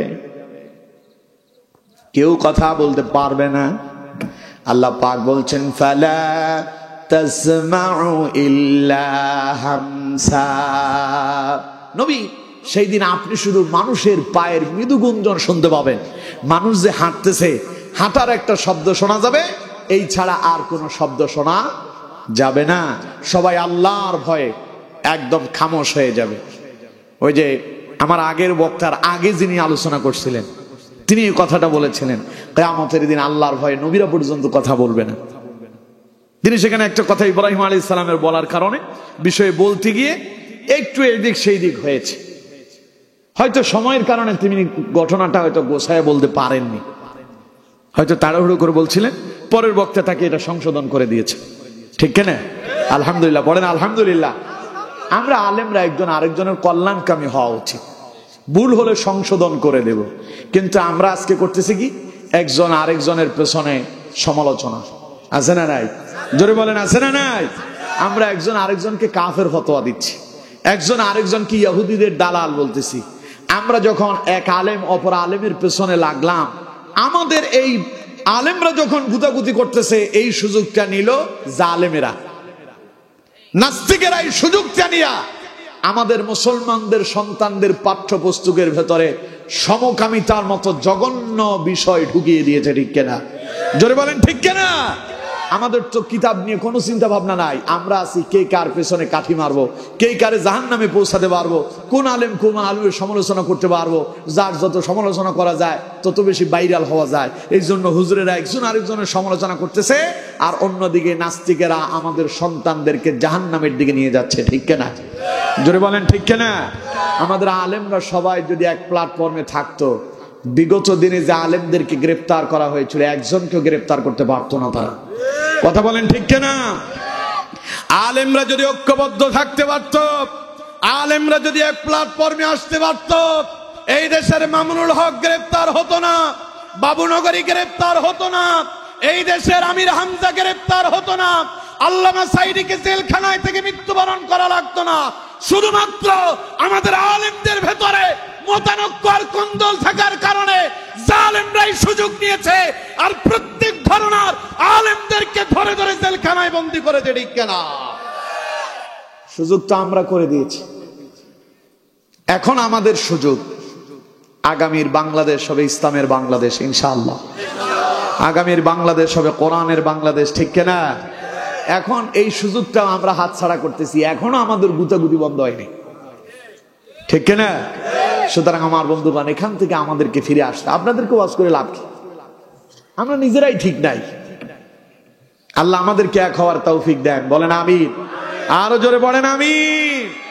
আমার কাছে খুব ভালো লেগেছে বিষয়টা, ওনার মিসআন্ডারস্ট্যান্ডিং হয়েছে, পরের বক্তা সেটাকে সংশোধন করে দিয়েছে। আমার বন্ধুগণ, বলছিলাম কিয়ামতের ময়দানে আল্লাহ পাক আমাদের সকলকে উঠাবেন। সেই দিন আল্লাহ পাক বলছেন ওয়াখাশাআতিল আসওয়াতু লিররহমান, দয়াময় আল্লাহর ভয়ে সব কথা বন্ধ হয়ে যাবে, নবীরা পর্যন্ত কথা বলবেন না। শুধু একজন নবীকে আল্লাহ পারমিশন দেবেন, তিনি আমার নবী, আপনার নবী, বিশ্ব মানবতার নবী, সাইয়্যিদুল মুরসালিন, খাতামুন নবিয়্যিন, নবী আরবি জনাবে মুহাম্মদুর রাসূলুল্লাহ সাল্লাল্লাহু আলাইহি ওয়াসাল্লাম। আল্লাহ পাক বলছেন সেই দিন সকলের কথা বন্ধ হয়ে যাবে। ফালা তাসমাউ ইল্লা হামসা, শুধুমাত্র মানুষের হাঁটার পায়ের শব্দ শোনা যাবে, এই ছাড়া আর কোনো শব্দ শোনা যাবে না। আমার বন্ধুগণ, তাহলে এখন আমরা সবাই উঠতেছি কিয়ামতের ময়দানে। ফালা তাসমাউ ইল্লা হামসা, আল্লাহর ভয়ে সব শব্দ বন্ধ, খালি পায়ের হাঁটার শব্দ শোনা যাচ্ছে। আমার বন্ধুগণ, কিয়ামতের ময়দানে সমস্ত মানুষ যখন উঠা শুরু করবে, আপন ভাই আপনার পাশেই থাকবে, কিন্তু আপনাকে ভাই বলে পরিচয় দেবে না। আপনার পাশে আপনার আব্বা উঠেছে, সন্তান বাপ বলে পরিচয় দেবে না। স্বামী স্ত্রী দুইজনের কবর পাশাপাশি হয় আমার দেশে, ঠিক কিনা? কথা বলেন না কেন, ঠিক কিনা? স্বামী স্ত্রী দুইজনের কবর পাশাপাশি, ছেলে মেয়ের কবর গুলো আব্বা আম্মার পাশাপাশি হয়। সবাই একই টাইম, একটা টাইম উঠবে, আব্বা আম্মা সবাই পাশাপাশি উঠবে। সন্তান তার আব্বা আম্মার সঙ্গে পরিচয় দেবে না, কথা বলবে না। স্বামী তার স্ত্রীর সঙ্গে কথা বলবে না, স্ত্রী তার স্বামীর পরিচয় দেবে না। কোরআনুল কারীমে আল্লাহ রাব্বুল আলামিন বলছেন ফাইদা জাআতিস সাখা, যখন সে ধ্বংস লীলা শুরু হয়ে যাবে, অর্থাৎ যখন কিয়ামত কায়েম হয়ে যাবে, আল্লাহ রাব্বুল আলামিন বলছেন ইয়াউমা ইয়াফিরুল মারউ মিন আখি। আল্লাহ পাক বলেন অবস্থা এত ভয়াবহ হবে, দুই ভাই একসাথে উঠবে, কিন্তু আপন ভাই ভাইয়ের পরিচয় দেবে না। বড় ভাই ছোট ভাই দুইজন একসাথে, বড় ভাই কষ্ট করে প্রবাসে গিয়ে অনেক কষ্ট করে টাকা পয়সা ইনকাম করেছিল, ছোট ভাই বাড়িতে বসে বসে আরাম করেছে, আর ভাইয়ের কাছে ফোন করে, ভাই আমার একখান মোবাইল লাগবে, এখন নতুন বের হয়েছে আইফোন 60 প্রো ম্যাক্স, হ্যাঁ ভাই এটা আমার লাগবে। ভাই কয় আমি যে বেতন পাই ওইটা দিয়ে মোবাইল যদি কিনি আগামী 3 মাস না খেয়ে মরা লাগবে।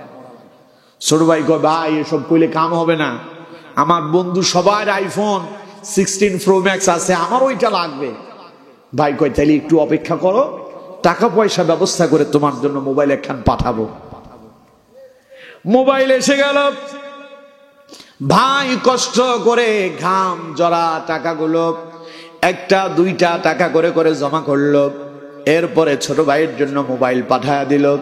ছোট ভাই সেই মোবাইল পেয়ে দুনিয়ার কত কি না করছে। পাওয়ার পরে প্রথম দিন টিকটক বানালো, আছে না নাই? আইফোন যাদের কাছে আছে অধিকাংশ যুবকরাই টিকটকে আছে না নাই? এদের যন্ত্রণায় রাস্তায়ও বের হওয়া যায় না, ঠিক কিনা?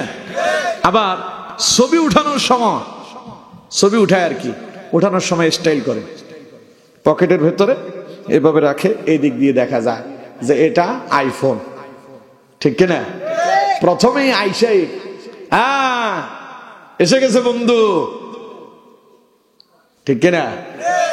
এরপরে এটা দিয়ে বানানো শুরু করলো যা সব হারা, ঠিক কিনা? টিকটক বানালো, গান বানালো, অশ্লীলতা, বেহায়াপনা, নির্লজ্জতা শুরু করলো। বড় ভাই কষ্ট করে ইনকাম করে ছোট ভাইয়ের মুখে হাসি বোনানোর জন্য দামি ফোন কিনে দিল। 2 লক্ষ টাকা দাম। 2 লাখ টাকা দিয়ে মোবাইল কিনে পাঠালো। সেই ছোট ভাই বড় ভাই দুইজন একসাথে কিয়ামতের দিন উঠবে। বড় ভাই ছোট ভাইকে দেখে বলবে, আমার ভাই। কিরে আমি তোর ভাই, আমারে চিনতে পারছিস নাকি? তখন ছোট ভাই বলবে, দুনিয়াতে আমার কোনো ভাই ছিল বলে তো আমার মনে পড়ে না। কথা কার? আরো জোরে বলেন, কথা কার? আল্লাহ রাব্বুল আলামিন বলছেন, ইয়াউমা ইয়াফিরুল মারউ মিন আখি, সেই দিন আপন ভাই ভাই থেকে পলায়ন করবে। শুধু যে ভাই ভাই থেকে পলায়ন করবে তা নয়, আল্লাহ পাক বলছেন, ওয়া উম্মিহি ওয়া আবি, সন্তান তার মা বাবা থেকে পলায়ন করবে। ছেলে মেয়ের আব্বার সাথে একসাথে উঠবে, মায়ের সঙ্গে উঠবে। মা বাবা তার সন্তান দেখে বলবে, আব্বু আমি তোর বাবা, আমারে চিনতে পারছিস নাকি? জীবনে কত কষ্ট করেছি, তোর মুখে হাসি ফোটানোর জন্য আমার জীবনটাকে বিসর্জন দিয়েছি। সারাদিন রিক্সা চালালাম, ভ্যান চালালাম, বদলা দিলাম, কষ্ট করে টাকা পয়সা ইনকাম করেছি, সব টাকাগুলো তোর পেছনে খরচ করলাম, তোরে পড়ালেখা করালাম, মানুষ করলাম। আমার আব্বু তুই আমার চিনতে পারছিস নাকি? আল্লাহ পাক বলেন, ওয়া উম্মিহি ওয়া আবি, সন্তান তার আব্বা আম্মা থেকে পালায়া যাবে। করোনা আসছে আর শোনেন নাই? মা বাবা অসুস্থ হয়েছে, ঘরের ছেলে পুত্র বধূরা কয় যে তোমাদের বয়স হয়েছে, তোমরা ঘরে থাকো, মরো গিয়া, আমরা আরো অনেক দিন বাঁচতে হবে, আমরা এখনো অল্প বয়স, আমাদের এখনো অনেক সময় পড়ে আছে, তোমরা করোনায় মরে যাও, আমরা আমাদের মতো যাই। হয় না এরকম? সাধারণ দুনিয়ার এই বিপদ দেখে সন্তান তার মা বাবারে ছেড়ে চলে গেল, আবার মা বাবা সন্তান থেকে দূরে সরে গেল। ভাই তার ভাইয়ের লাশ দাফন করেনি, সন্তান তার মা বাবার লাশ ধরেনি। এই দেশের আলেমরা সেই দিন ওই করোনা আক্রান্ত মানুষদের যদি গোসল এবং জানাজার ব্যবস্থা না করত, অসংখ্য লাশ বাংলাদেশে পড়ে থাকতো, রাস্তার শিয়ালার কুকুরে খেত, ঠিক কিনা? জোরে বলেন ঠিক কিনা? আমার দেশে একখান কথা আছে, কয় যার কারণে সিন্নি খেলি মোল্লা চিনলি না। যে আলেমেরা ওই মহা বিপদে তোমার বাবার গোসল দিল, জানাজা পড়ালো, কবর খনন করলো আলেমেরা, সেই আলেমদেরকে তোমরা রাজাকার বানিয়েছ, সেই আলেমদেরকে তোমরা জঙ্গি বলেছ, সেই আলেমদেরকে তোমরা জেলখানায় বন্দী করেছ। ওই আলেমরা যদি না থাকতো, তোমাদের লাশগুলো রাস্তায় পচে গলে থাকতো, ঠিক কিনা? দুনিয়াতে সামান্য করোনা আসছে, মানুষ তার আপন মা বাবাকে ফেলে দূরে চলে গেল। আল্লাহ পাক বলছেন, সে কিয়ামতের দিনটা হবে অত্যন্ত বিভীষিকাময়। ওয়া উম্মিহি ওয়া আবি, মা বাবা সন্তানের কাছে আইসা বলবে, বাবা আমি তোর মা, আমি তোর বাবা, চিনতে পেরেছিস? সন্তান তখন বলবে, ওয়া উম্মিহি ওয়া আবি, মা বাবার সঙ্গে পরিচয় দেবে না, পালায়া যাবে। সন্তান বলবে, দুনিয়া আমার এমন কোন মা বাবা ছিল বলে তো আমার মনে পড়তেছে না, তোমরা আমার কেমন মা বাবা, স্মরণ আসতেছে না, দূরে সরো, দূরে সরো। সন্তান তার মা বাবা থেকে পলায়ন করবে। আল্লাহ রাব্বুল আলামিন বললেন এখানেই শেষ নয়, ওয়া সাহিবাতিহি ওয়া বানি, সে কিয়ামতের দিন স্বামী তার স্ত্রী থেকে পলায়ন করবে, স্ত্রী তার স্বামী থেকে পলায়ন করবে। স্বামী স্ত্রী দুইজনের কবর পাশাপাশি, দুইজন একসাথে উঠেছে, কিন্তু স্বামী তার স্ত্রীর পরিচয় দেবে না, স্ত্রী তার স্বামীর পরিচয় দেবে না। অথচ রাত্রিবেলা দুইজন একই বিছানায় ঘুমিয়েছিল, একসাথে খাবার খেয়েছিল, একসাথে দীর্ঘ বছর একসাথে কাটিয়ে দিয়েছিল। আজ কিয়ামতের ময়দানে দুইজন দুইজনা থেকে আলাদা হয়ে গেল। শুধু তাই নয়, আল্লাহ রাব্বুল আলামিন বলছেন ওয়া বানি, মা বাবাও তার সন্তান থেকে পালায়া যাবে। মা বাবা সন্তানের কাছে আসবে না। সন্তান যখন পরিচয় দিবে আব্বু তুমি তো আমার বাবা, তুমি তো আমার মা, তখন মা বাবাও পরিচয় দেবে না, তারাও বলবে এরকম কোন সন্তান ছিল বলে মনে পড়ে না। এই অবস্থা কেন হবে? আল্লাহ রাব্বুল আলামিন পরের আয়াতে বলছেন লিকুল্লি ইমরিইম মিনহুম ইয়াউমা ইযিন শাআনুন ইউগনি, সেই দিন তাদের কিছু কর্ম তাদেরকে ব্যস্ত করে রাখবে। কারণ আজকে হলো ইয়াউমুল হিসাব, হিসাবের দিন। যার যার হিসাব নিয়ে সবাই ব্যস্ত, সবাই নিজেকে নিয়ে টেনশন, ইয়া নাফসি ইয়া নাফসি, নিজেরই নিয়ে নিজেই টেনশনে আছে, হায় আমার কি হবে, আমার কি হবে। আমার বন্ধুগণ, সেই দিন গোটা জীবনে যা করেছেন আজ সব কিছু যিনি আপনাকে দেখাবেন তিনি কে? কোথা থেকে দেখাবেন? আপনার কাছ থেকে বের করবেন, আপনার কাছেই আছে আপনার জীবনের সব আমলনামা। আল্লাহ রাব্বুল আলামিন বলছেন সেই দিন কিয়ামতের দিন মানুষ যখন উঠবে, ওয়া কুল্লু ইনসানিন আলজামনাহু তায়রাহু ফি উনুকিহি ওয়া নুখরিজু লাহু ইয়াওমাল কিয়ামাতি কিতাবান ইয়ালকাহু মানশুরা। আল্লাহ রাব্বুল আলামিন বলছেন ওয়া কুল্লু ইনসানিন আলজামনাহু তায়রাহু ফি উনুকি, ও দুনিয়ার মানুষেরা শোনো, জীবনভর যা করতেছ এই সবগুলো আমি আল্লাহ পাক রেকর্ড করছি। রেকর্ড করে সবগুলোকে তোমার গলার ভেতরে এই যে একটা কণ্ঠনালী আছে না, কণ্ঠনালী আছে না নাই? হাত দিয়ে দেখেন না, আছে। আল্লাহ পাক বলছেন ফি উনুকি, জীবনে যা করছো সব রেকর্ড হয়ে যাচ্ছে মেমোরি আকারে। এটাকে তোমার গলার ভেতরে যিনি সেভ করে রেখেছেন তিনি কে? ওয়া নাহশুরুহু ইয়াউমাল কিয়ামাতি কিতাবান ইয়ালকাহু মানশুরা। কিয়ামতের দিন আল্লাহ রাব্বুল আলামিন আপনার গ্রীবা লগ্ন থেকে, গলার ভেতর থেকে আপনার আমলনামাটা বের করবেন, কিতাব আকারে আপনাকে উন্মুক্ত করে আপনার হাতে দেওয়া হবে। দুই ভাবে দেওয়া হবে সেই দিন কিয়ামতের দিন আমলনামা। কেউ বা ডান হাতে পাবে আর কেউ বা পাবে বাম হাতে। ডান হাতে যারা পাবে সামনের দিক থেকে ডান হাতে পাবে, বাম হাতে যারা পাবে পেছনের দিক থেকে পাবে। তবে কোন কোন বর্ণনা এসেছে পেটের ভেতরে হাত ঢুকায় দেওয়া হবে, টান মেরে হাতটা পেছনে নিয়ে বাম হাতে আমলনামা দেওয়া হবে। বলেন নাউজুবিল্লাহ। আমলনামাটা দুই ভাবে পাওয়া যাবে, কেউ ডান হাতে আর কেউ, কথা কয় না, কেউ ডান হাতে আর কেউ।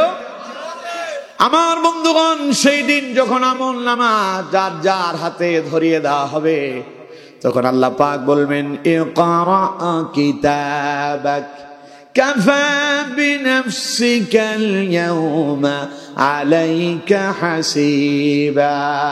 আল্লাহ পাক বলবেন ইকরা, পড়ো, কিতাবাকা কাফা বিনাফসিকাল ইয়াউমা আলাইকা হাসিবা, আজ তোমার হিসাবের জন্য তোমার এই কিতাবটাই যথেষ্ট। পড়েন আল্লাহু আকবার। আমার বন্ধুগণ, সেই দিন যখন মানুষ নিজের আমলনামা নিজের গলার ভেতর থেকে বের করে পড়া শুরু করবে, অবস্থা হয়ে যাবে অত্যন্ত ভয়ানক। কারোবার সেই দিন চেহারাগুলো মলিন হয়ে যাবে, আর কারোবার চেহারাগুলো সেই দিন হাস্যোজ্জ্বল হবে। কার কথা? আরো জোরে বলতে হবে, কার কথা? সেই দিন অপরাধীদের অবস্থা কেমন হবে?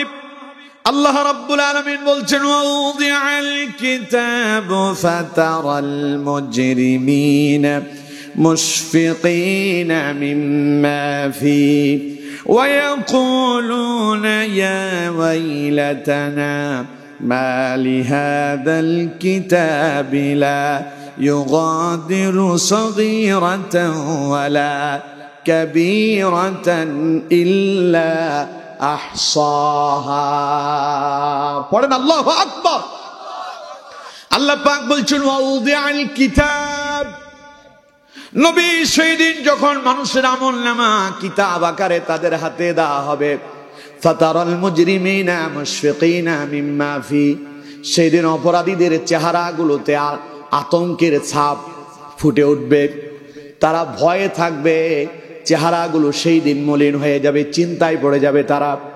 আল্লাহ রাব্বুল আলামিন বলছেন, সেই দিন তারা নিজের আমলনামা পড়বে আর আফসোস করে বলবে, ইয়া ওয়াইলাতানা মা লিহাযাল কিতাব লা ইউগাদিরু সগীরাতান ওয়ালা কাবীরাতান ইল্লা আহসাহা। অপরাধীরা সেই দিন আফসোস করবে আর বলবে, ইয়া ওয়াইলাতানা মা লিহাযাল কিতাব, এটা আবার কেমন কিতাব, লা ইউগাদিরু সগীরাতান ওয়ালা কাবীরাতান ইল্লা আহসাহা, জীবনে ছোট এবং বড় যা করছি এমন একটা কথাও তো বাকি নাই, সব কথাগুলো কিতাবের ভেতরে যিনি তুলে দিয়েছেন তিনি কে? আরো জোরে বলেন, কে? ওই যে একদিন রাস্তা দিয়ে হেঁটে যাওয়ার সময় চায়ের দোকানে সিনেমা চলতেছিল, দাঁড়ায় আছে এক নজর দেখেছিলেন, সেটাও এখানে আছে। ওই যে কোরআনের মাহফিল চলছিল, রাস্তা দিয়ে হেঁটে যাওয়ার সময় এক পলক তাকায়া কোরআনের মাহফিলের দিকে তাকিয়েছিলেন, সেই কথা ওই কিতাবের ভেতরে আছে। আমার বন্ধুগণ, আল্লাহ পাক বলছেন, তারা সেই দিন বলবে, ইয়া ওয়াইলাতানা মা লিহাযাল কিতাব, এটা কেমন কিতাব, লা ইউগাদিরু সগীরাতান ওয়ালা কাবীরাতান ইল্লা আহসাহা, জীবনের ছোট বড় যা করছে কোনো কথাই তো বাদ যায় নাই, সব এখানে আছে। আল্লাহ পাক বলছেন, ওয়াবাজাদু মা আমিলু হাযিরা, সেই দিন তোমার জীবনের সব কৃতকর্ম যিনি উপস্থিত করে দেখাবেন তিনি কে? কোরআনুল কারীমের এই সূরাতে আপনারা সবাই পারেন, সূরা জিলজালাতে আল্লাহ পাক বলছেন, ফামান ইয়ামাল মিসকালা যাররাতিন খায়রান ইয়ারা ওয়া মান ইয়ামাল মিসকালা যাররাতিন শাররান ইয়ারা। পারেন না? কথা কয় না, পারেন না? আল্লাহ পাক বলছেন, আমার বান্দা সেই দিন অনুবালি কোনা পরিমাণ যারা ভালো কাজ করেছিল তাও তাকে কিয়ামতের দিন আমি আল্লাহ পাক দেখাবো, এবং মন্দ সবচাইতে ছোট থেকে অতি ছোট, ক্ষুদ্র থেকে অতি ক্ষুদ্রটাও কিয়ামতের দিন আমি আল্লাহ পাক আমার বান্দার সামনে উপস্থিত করে দেখায় দিব। এটা আল্লাহ করতে পারবেন কি পারবেন না? সবাই বলতে হবে, আল্লাহ পারবেন কি পারবেন না? এই ক্ষমতা আল্লাহর আছে না নাই? আমার বন্ধুগণ, সেই দিন আমলের পাল্লাটা যার হালকা হয়ে যাবে, বাম হাতে যার আমলনামা দেওয়া হবে, চেহারাগুলো মলিন হয়ে যাবে, আচমকে অস্থির হয়ে যাবে। কোরআনে আল্লাহ পাক বলছেন, ওয়া ইয়াকুলুল কাফিরু ইয়া লাইতানি কুনতু তুরাবা, সেই দিন তারা আফসোস করে বলবে, অপরাধীরা বলবে, আহারে যদি মাটি হয়ে যেতাম, কেন মানুষ হয়েছি, কেন মাটি হলাম না, ইয়া লাইতানি কুনতু তুরাবা, আহারে আমি যদি মাটি হয়ে যেতাম। আমার বন্ধুগণ, সেই দিন আফসোস করবেন, আফসোস করা ছাড়া দ্বিতীয় কোনো পথ থাকবে না, আফসোস থেকে যাবে, পালানোর কোনো রাস্তাও পাবে না। ঠিক কিনা? কথা বলেন, ঠিক কিনা? সেই দিন যারা আফসোস করবে তাদের অবস্থা শেষ বেলায় কি হবে? ফায়সালা হচ্ছে, ইয়াউমুল ফাসল, শেষ ফায়সালা। এবার আমার বন্ধুগণ, আল্লাহ রাব্বুল আলামিন বলছেন, ওয়া আম্মা মান খাফফাত মাওয়াজিনুহু ফাউম্মুহু হাওিয়া ওয়া মা আদরাকা মা হিয়া নারুন হামিয়া। আল্লাহ পাক বলছেন সেই দিন আমলের পাল্লা যার হালকা হবে, আল্লাহ পাক বলছেন ওয়া আম্মা মান খাফফাত মাওয়াজিনুহু ফাউম্মুহু হাওিয়া, শেষ ফয়সালা তার জন্য হাওিয়া হবে। ওয়া মা আদরাকা মা হিয়া, নবী আপনি জানেন না কি হাওিয়াটা কি? আল্লাহ রাব্বুল আলামিন বলছেন নারুন হামিয়া, হাওিয়া হলো জাহান্নামের অগ্নিস্তূপ। বলেন নাউযুবিল্লাহ। সে হাওিয়াতে যেতে চান? কারা কারা হাওিয়ায় যেতে চান দেখি হাত তোলেন। হাওিয়ায় কারা কারা যেতে চান? না, বোঝা যায় আমার শ্রোতারা স্ট্রং আছে, আলোচনা মনোযোগ দিয়ে শুনতেছে, ঠিক কিনা? তাহলে হাওিয়াতে আমরা কেউ যেতে চাই না। যদি যেতে না চান, আমলের পাল্লা যদি হালকা হয়, তাইলে আপনার স্থান কোথায়? হাওিয়া। আপনার স্থান কোথায়? তাহলে আমলের পাল্লা ভারী করার জন্য ফজর পড়ার তো দরকার নাই। হ্যাঁ না, কে বলছে খালি জুমা পড়লে হবে? না, হ্যাঁ ফজর লাগবে। তা আপনারও তো জুমা ছাড়া বাকিটা পড়েন না। সবাই না, হ্যাঁ সবাই না, তবে অধিকাংশ পড়ে না, খালি জুমা পড়ে। কম সংখ্যক মানুষ 5 ওয়াক্ত পড়ে। এখন যে আমল যে কম করতেছেন, কিয়ামতের দিন আমলের পাল্লা বাড়বে? কথা কয় না বাড়বে? বাড়বে না। যারা 5 ওয়াক্ত পড়তেছেন, নামাজ পড়েন, কোরআন পড়েন, দিন মানেন, হালাল হারাম মেনে চলেন, সেই দিন আল্লাহ রাব্বুল আলামিন আপনার আমল নামাটা আপনার ডান হাতে দেবেন। সুবহানাল্লাহ বলেন না? অবস্থা কেমন হবে সেই দিন? খালি হাসতে থাকবেন। সুবহানাল্লাহ। এক গ্রুপ কানবে আর আরেক গ্রুপ খালি হাসবে। কার কথা? আরো জোরে বলেন, কার কথা? আল্লাহ রাব্বুল আলামিন সূরা হাক্কায় বলছেন ফাআম্মা মান উতিয়া কিতাবাহু বিয়ামিনি ফায়াকুলু হাউমুকরাউ কিতাবিয়া। বলেন আল্লাহু আকবার। আল্লাহ রাব্বুল আলামিন বলছেন ফাআম্মা মান উতিয়া কিতাবাহু বিয়ামিনি, সেই দিন যাদের আমলনামা ডান হাতে দেওয়া হবে, তারা আনন্দে আত্মহারা হয়ে যাবে, তারা আনন্দে আত্মোল্লক হয়ে যাবে, আনন্দে তারা খুশিতে ব্যাকুল হয়ে যাবে। আল্লাহ রাব্বুল আলামিন বলছেন তখন সে করবে কি? ফায়াকুলু হাউমুকরাউ কিতাবিয়া। পাশের জনকে ডেকে বলবে ভাই দেখো তো আমার আমলনামাটা পড়ে। সুবহানাল্লাহ। পাশের জনকে ডেকে বলবে আমার ভাই এই দেখো আমার আমলনামা, আমারটা পড়ো। সুবহানাল্লাহ। যেই লোকটা ছেলেটা পরীক্ষা দিয়ে ভালো রেজাল্ট করে, ও পরীক্ষার যখন রেজাল্টটা যখন শীটটা যখন হাতে পায়, মার্কশিট হাতে পাওয়ার সঙ্গে সঙ্গে বন্ধুদেরকে দেখায় আমারটা দেখ, ঠিক কিনা? জোরে বলেন ঠিক কিনা? আর যেটা ফেল করে সবার অগোচরে পালায় যায়। এমনও হয় বিষ খায়া কিংবা রশিতে গলাতে রশি দিয়া আত্মহত্যা করে, ঠিক কিনা? কিয়ামতের দিন অবস্থা তাই হবে, তবে মরার কোনো পথ নাই। সেই দিন বলবেন ইয়া লাইতানি কুনতু তুরাবা, হারে যদি মাটি হয়ে যেতাম। আফসোস করে বলবেন, কিয়ামতের দিন আফসোস করে বলবেন ইয়া ওয়াইলাতানা মা লিহাযাল কিতাব, এটা কেমন কিতাব, লা ইউগাদিরু সাগীরাতান ওয়ালা কাবীরা, ছোট বড় সব তো এখানে লেখা আছে। আর যে লোকটা ডান হাতে পাবে সে বলবে ফাআম্মা মান উতিয়া কিতাবাহু বিয়ামিনি ফায়াকুলু হাউমুকরাউ কিতাবিয়া। পাশের বন্ধুকে ডেকে বলবে বন্ধু আমার আমলনামাটা একটু পড়ে দেখো, এত এখানে কি লেখা আছে। সুবহানাল্লাহ। আরো জোরে পড়েন সুবহানাল্লাহ। বন্ধুকে বলবে আমার বন্ধু জানো নাকি, ইন্নী যানানতু আন্নী মুলাকিন হিসাবিয়া, আজকের এই দিন সম্পর্কে আমি অবগত ছিলাম, আমি জানতাম আমাকে আজকের এই দিনের মুখাপেক্ষী হতে হবে, আমার আমলনামা আজকে আমার হাতে দেওয়া হবে। এই কথা আমি জানতাম, তাই দুনিয়া আমি সতর্কতা অবলম্বন করতাম। তাই আজকে দেখো আমার আমলনামা আমার হাতে দাইস।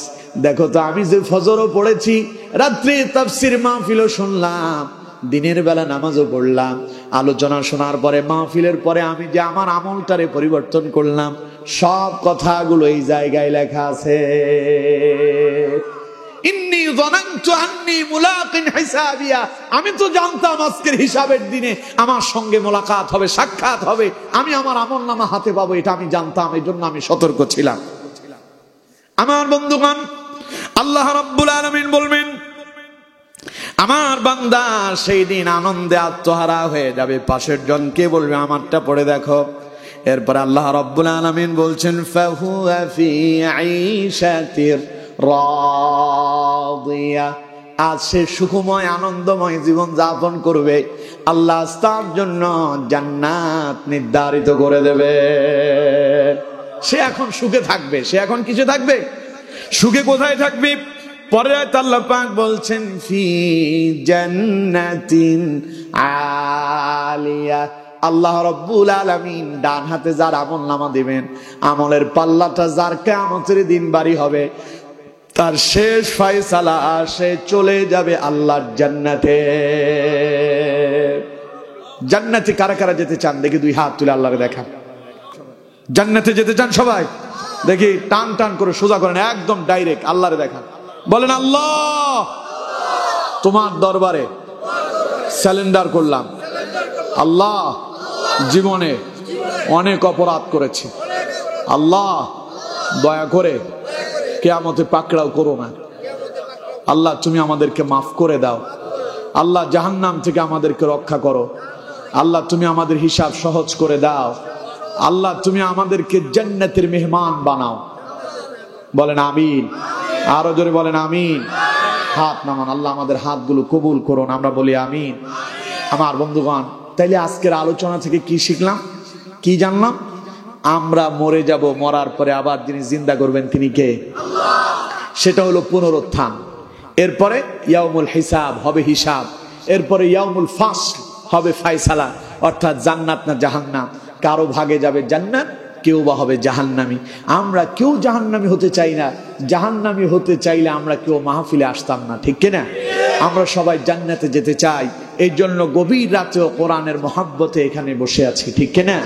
সুতরাং আসুন আমার বন্ধুগণ, সে পরকালের জন্য প্রস্তুতি গ্রহণ করি। এখন থেকে ইবাদতের প্রতিযোগিতায় লেগে যায়। বেশি বেশি আমলে সালেহ করার জন্য চেষ্টা করব, গুনাহ থেকে নিজেকে মুক্ত রাখার জন্য চেষ্টা করব। নবী করিম সাল্লাল্লাহু আলাইহি সাল্লাম সব সময় আল্লাহর কাছে একটা দোয়া করতেন, আল্লাহুম্মা হাসিবনি হিসাবান ইয়াসীরা। হে আল্লাহ, তুমি আমার হিসাবটাকে সহজ করে দাও। একেবারে সহজ দোয়া। পারবেন না আপনারা? আমার সঙ্গে বলেন আল্লাহুম্মা হাসিবনি হিসাবান ইয়াসীরা। না পারলে এই যে মাওলানা সাহেবরা আছে, ওনাদের থেকে শিখে নেবেন। আল্লাহ তুমি আমার হিসাবটাকে সহজ করে দাও। আরবিতে বলতে না পারলে বাংলায় বলবেন, আল্লাহ তুমি আমার হিসাব সহজ করে দাও। নবী দোয়া করতেন, আল্লাহুম্মা ইন্নী আউযু বিকা মিন আযাবিল কবর। আল্লাহ তুমি আমাকে কবরের আযাব থেকে মুক্তি দাও। ওয়া আউযু বিকা মিন আযাবিন নার। আল্লাহ তুমি আমাকে জাহান্নাম থেকে মুক্তি দাও। আমি আপনাদেরকে প্রশ্ন করি, নবী কি জাহান্নামে যাবে? নবীর কবরে আযাব হবে? সেই নবী যদি আল্লাহর কাছে বলে, আল্লাহ তুমি আমার কবর আযাব থেকে মুক্তি দাও, জাহান্নাম থেকে মুক্তি দাও, তার মানে উম্মতকে শেখাচ্ছে, উম্মতেরা আমি যেইভাবে দোয়া করতেছি এইভাবে দোয়া করো। এইভাবে দোয়া করলে আল্লাহ মঞ্জুর করবে। সুতরাং আমার বন্ধুগণ, আল্লাহর কাছে দোয়া করবেন সকাল সন্ধ্যায়, আল্লাহুম্মা আজিরনি মিনান নার, আল্লাহুম্মা ইন্নী আসআলুকা রিদাকা ওয়াল জান্নাহ ওয়া আউযু বিকা মিনান নার। সকালে 3 বার বলবেন, বিকালে 3 বার বলবেন। আল্লাহুম্মা আজিরনি মিনান নার 7 বার পড়বেন। রাসূলুল্লাহ বলেছেন, কেউ যদি সকালে 7 বার পড়ে, সন্ধ্যার আগে মৃত্যুবরণ করলে জান্নাতে যাবে। কেউ যদি সন্ধ্যায় 7 বার পড়ে, মাগরিবের পরে, এগুলো ওয়াক্ত উল্লেখ করা আছে। ফজরের পরে কেউ যদি 7 বার পড়ে, মাগরিবের আগে ইন্তেকাল হলে জান্নাতে যাবে। আবার কেউ যদি মাগরিবের পরে পড়ে, ফজরের আগে ইন্তেকাল হলে সে জান্নাতে যাবে। সুবহানাল্লাহ। আর কেউ যদি 3 বার জাহান্নাম থেকে আল্লাহর কাছে মুক্তি চায়, জাহান্নাম আল্লাহকে বলে, আল্লাহ তুমি জাহান্নাম থেকে তার মুক্তি দাও। কেউ যদি 3 বার সকাল সন্ধ্যায় দিনে যদি জান্নাতের আল্লাহর কাছে জান্নাত কামনা করে, জান্নাত তখন আল্লাহর কাছে দোয়া করে, আল্লাহ তুমি তোমার এই বান্দাটারে জান্নাত দান করো। সুতরাং আমার বন্ধুগণ, এই দোয়াগুলো আমরা করব এবং বেশি বেশি আমলে সালেহ করার জন্য চেষ্টা করব। আল্লাহ পাক আমাদের প্রত্যেককে কবুল করুন। আমরা পড়ি আমিন।